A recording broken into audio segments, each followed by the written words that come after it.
This is Eddie Hearn, Matchroom Boxing. You're watching Sporting Icons. You don't need to be anywhere else.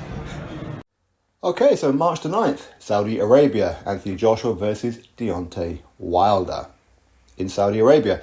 Now, March the 9th, Saudi Arabia for this mega fight, and that's what it is. It's the kind of fight that doesn't need any kind of title on the line. It'd be great if there was, of course, but it's the kind of fight that the world of boxing wants to see. As to who you think would win, doesn't really matter at this point. Everything's opinion, but we need to see the fight to find out, don't we?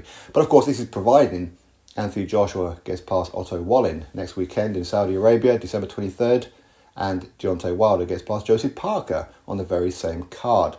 Who's going to be the headliner? Don't know. Doesn't really matter, to be honest. It really doesn't. It's a huge, huge card, that's for sure.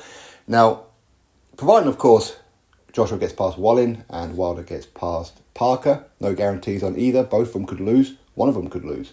Okay, but if they do win, then it's great the fact that we get that fight on. Now, of course, since the press conference for this day of reckoning for next weekend, December 23rd, Wilder at that press conference was very humble towards Joshua and wished him the best and all this kind of yada, yada, yada. Then, of course, he goes back to America and starts chastising him, saying Joshua was mentally weak, he turned down 50 million, he never wanted to fight, all that kind of stuff. All this kind of stuff he could have said at the press conference but didn't. Not the first time Wilder does this kind of stuff.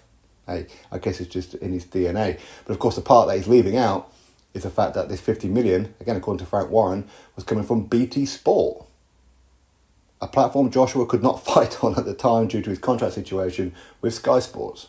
Okay, but of course, even that, it was a $50 million email coming from Deontay Wilder. And of course, when Team Joshua, Eddie Hearn, wanted to have a meeting to see the terms and the conditions and talk about it, Team Wilder refused. But of course, the biggest part that they're leaving out is that Wilder turned down 100 million to take on Anthony Joshua from DAZN. Up to 120 million because he had a mandatory in Dominic Brazil, have that fight first and have back-to-back fights with Anthony Joshua, earning around 50 million each fight. A Wilder who at that time was only earning a couple of million per fight, where Joshua was earning 30 to 40 million per fight at that time. So who's really ducked who? Historically, we know who it has. But all of that is said, all of that is done, all of that doesn't really matter. The important thing is that the fight does happen. Hopefully the fight happens, that's for sure. Then, of course, we'll know who wins that fight. But, as I said before, both of them have very, very tricky opponents next. Parker can beat Wilder. Wallin can beat Joshua. They can. But providing, of course, they are successful, of course, you have to favour them at this point. Again, we'll talk about those two fights individually shortly. But right now, we need to see that fight. It's a mega, mega fight. And that fight will outsell even the Fury versus Usyk fight globally. It will.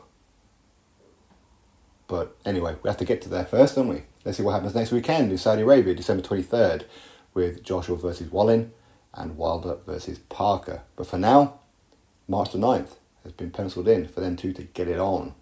Drop your thoughts below, click thumbs up, subscribe. Catch you next video.